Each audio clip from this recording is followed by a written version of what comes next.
બાલ મંદિરમાં બેલ પડે અને બાળકો ધક્કા મુક્કી કરતા ઉતરે અને એકબીજા સાથે અથડાય, પડે આખડે ને વાગે. કેટલાક બાળકો ક્લાસ ટીચરને કે આચાર્યને કમ્પ્લેન પણ કરે અને ટીચર એવું પણ કહે કે આ તો કીડી મરી ગઈ છે એમ કરીને એને ફોસલાવી દે.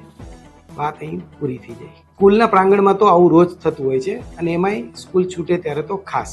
પણ ના, આજે આપણે કોઈ બાલ મંદિરની વાત નથી કરતા. નમસ્કાર. આજે આપણે વાત કરીએ છીએ લોકશાહીના મંદિરની અને સંસદની. સંસદના પ્રાંગણમાં વિરોધ કરવામાં ધક્કામુક્કી થઈ અને સાંસદોને વાગ્યું અને આપણા માનનીય સાંસદોએ ધક્કામુક્કી કરી, લોહી પણ નીકળ્યું અને દવાખાને પણ લઈ જવા પડ્યા. राहुल गांधी ने धक्का मारा। राहुल गांधी बीजेपी के एमपी जो थे वो मुझे ऐसे रोकने की कोशिश कर रहे थे, धकेल रहे थे और गुंडागर्दी से भरा व्यवहार। અહીં પહેલું બાલ મંદિર વાળું વાક્ય નહીં બોલી શકાય અને એને ફોસલાવી નહીં શકાય. કરુણતા એ વાતની છે કે આ બધી ધક્કામુક્કી, આ બધો વિરોધ બાબા સાહેબના નામે થઈ રહ્યો છે અને સંવિધાનના નામે થઈ રહ્યો છે.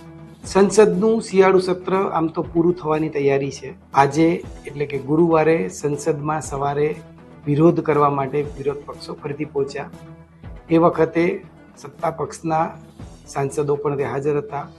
સંસદમાં જવા માટે ધક્કામુક્કી થઈ અને અમુક સાંસદો પડી ગયા, એમને વાગ્યું. રાહુલ ગાંધીએ ધક્કો માર્યો એવું ભાજપના 2 સાંસદોએ કહ્યું. એ બંને સાંસદોને હોસ્પિટલ લઈ જવા પડે. આખો વિડીયો જોવા માટે ડાઉનલોડ કરો દિવ્ય ભાસ્કર એપ.